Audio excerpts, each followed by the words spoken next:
The day after, and a little snow. Lots to do.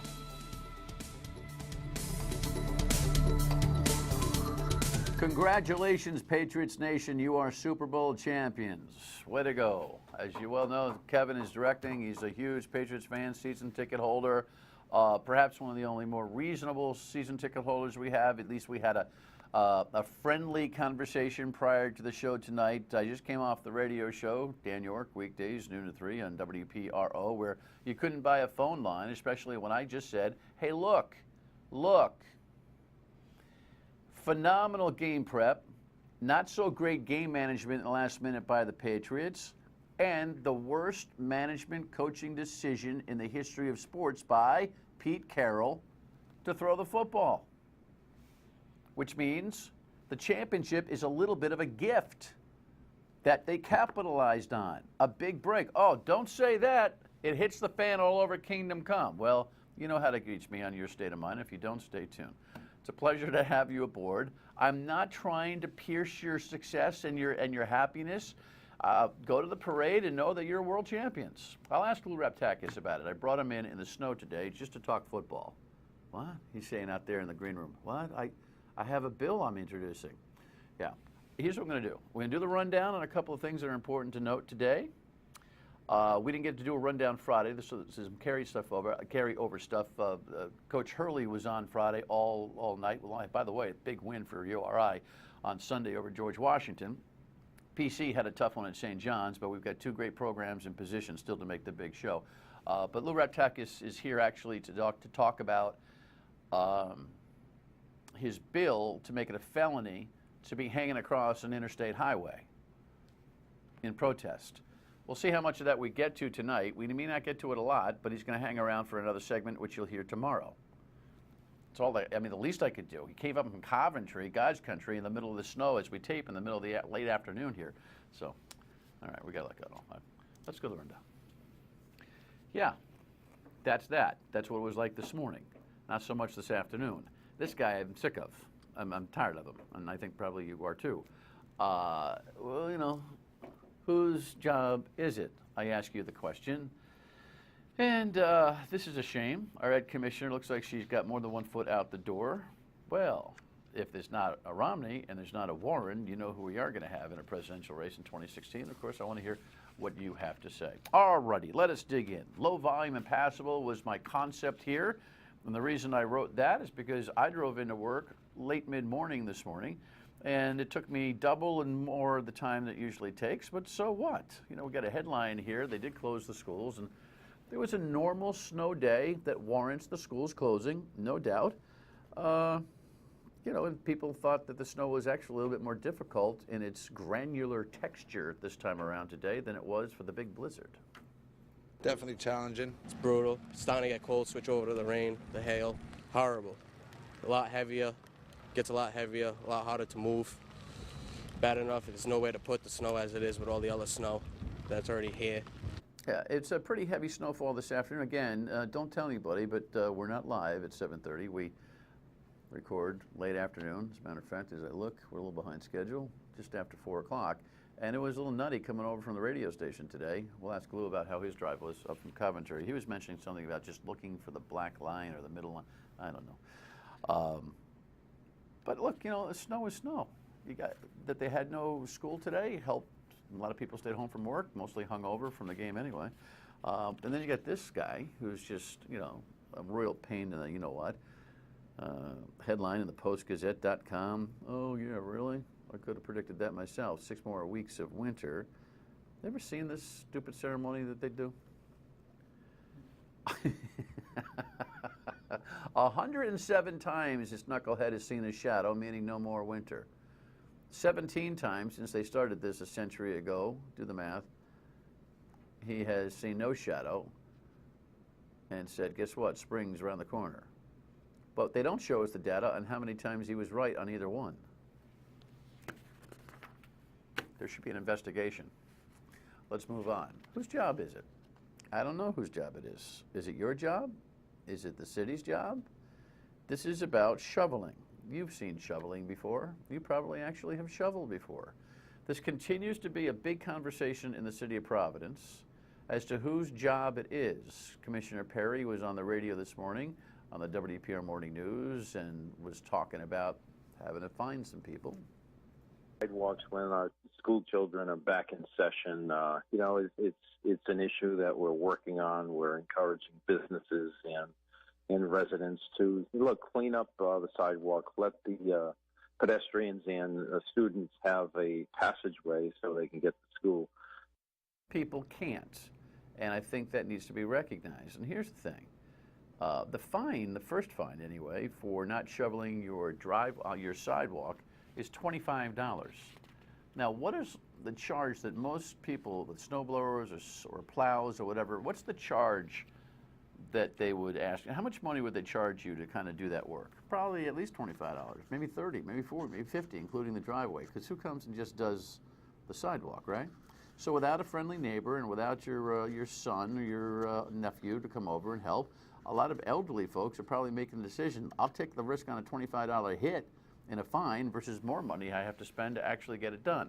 It points to a bunch of conceptual and ordinance confusion. And I think the city of Providence and other cities are going to have to take a good hard look at this concept called taxpayer service and buy the equipment that actually cleans the sidewalks, which then allows the plows to have more room so that you can have wider roads. Gee, concept here. Having a big fuss over whether people are doing their own sidewalks just adds to consternation. The new administration has not been very diplomatic in its articulation of this. Commissioner Perry's fine, but last week Brett Smiley, the COO, was all wise guy about it. And the new mayor, Jorge Elorza, seems to be clueless about this very one thing. Oh, well, we don't have enough money. Well, find it, because this is the elemental thing that you want from your taxpayer dollars. Public works. All right.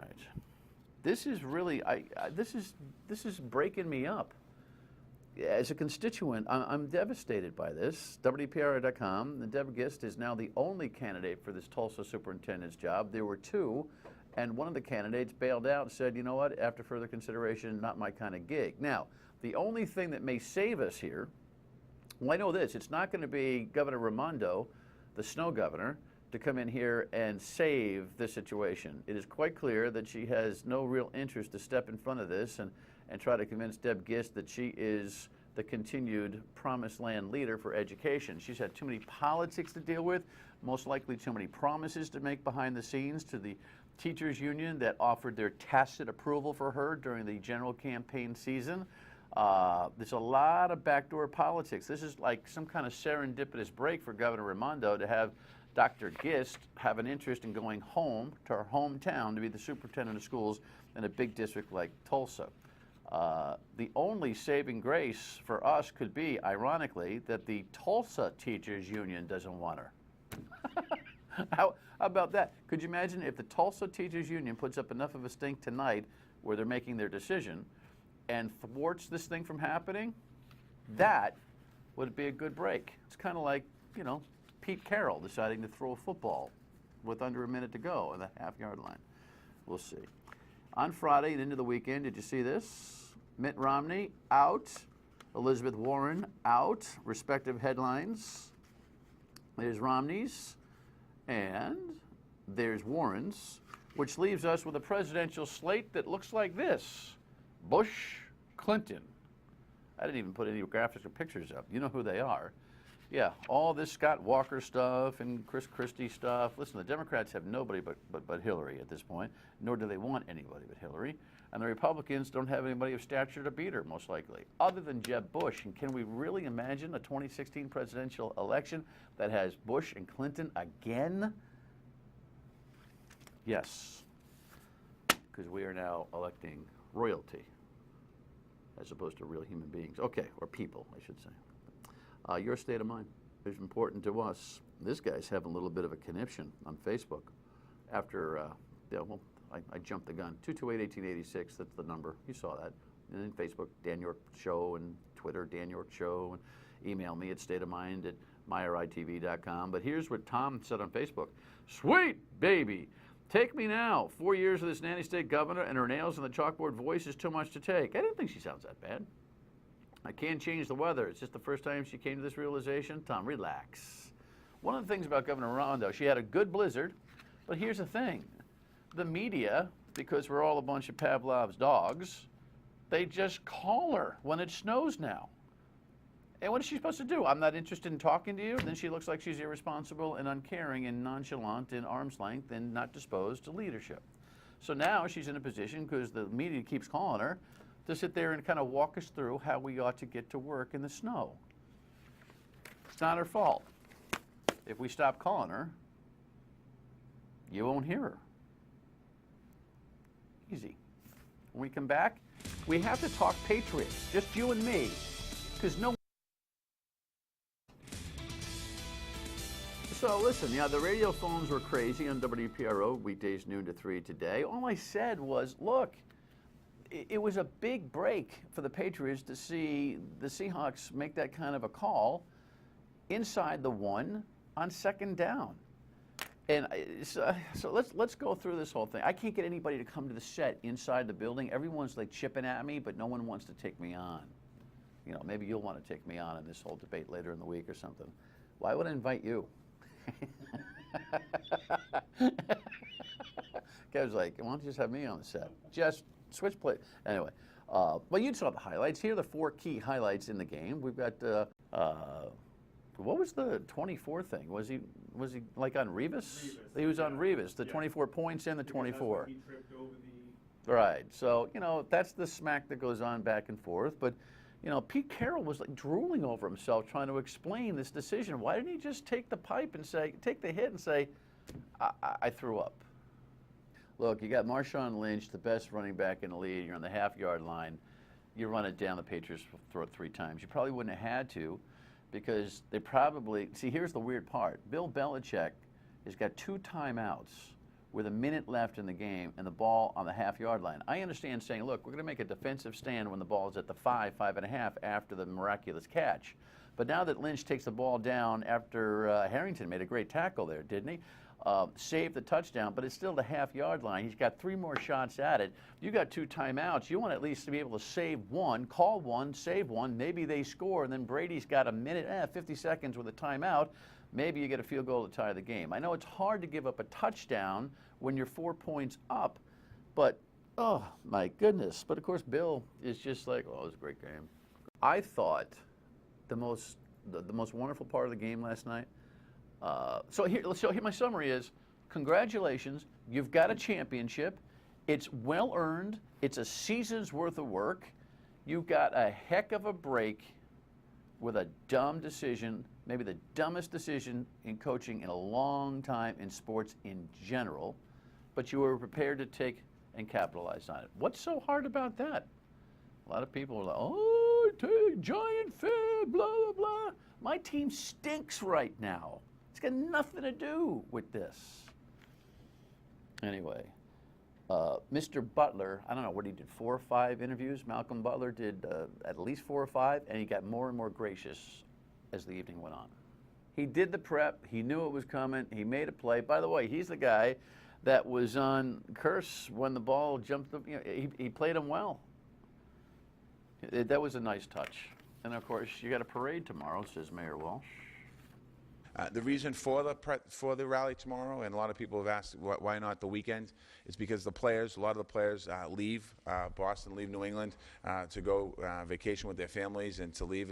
It's no longer a work day for them, so they're going to be doing the rally for us tomorrow, and a lot of them will be getting out of town after that and enjoying the victory with their families, probably in warmer places. All right, so go to the rally. I don't know where you're going to park, but but go to the rally. Enjoy it, and we'll talk more about that tomorrow. And we'll talk about the commercials a little bit tomorrow as well. Congratulations, Patriots Nation. Just have a little smile that things kind of work out sometimes. We'll ask the Senator about that and also some of the stuff he has on his mind both tonight and tomorrow. Lou Raptakis next. Stay with us.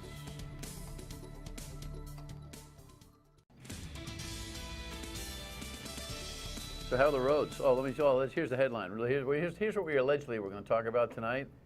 We probably only get to it for a second or two. Then I'm going to keep Lou around because I like him anyway. Massachusetts lawmaker seeks crackdown on highway protests. He should. Wait till you see some of the farcical arguments against his legislation. Welcome. Good to see you. Pleasure to be here. How are the roads? If you're Coming up driving late this afternoon if from you're Coventry. driving slowly, they're fine. If you're going above 40 miles an hour and speeding, not fine. It's up to every driver. You've got to be responsible. You got a four-wheeler? Is that what you got? Yes. You know, there you go. I got rear wheel. You gotta be careful. You can still go slow. Yeah. Second gear. Well, look, there's snow covered. Frankly, actually, this morning, you know, school's canceled, whatever. Not so bad.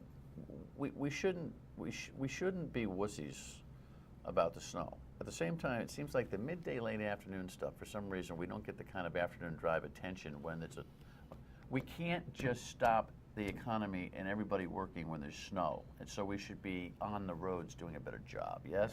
And we're in New England. We're not down in Georgia or Florida. I mean, we should be used to this weather. I mean, We should be used to it, but we should listen, I thought they did a great job on the blizzard. oh, absolutely. I don't think they did a great job today.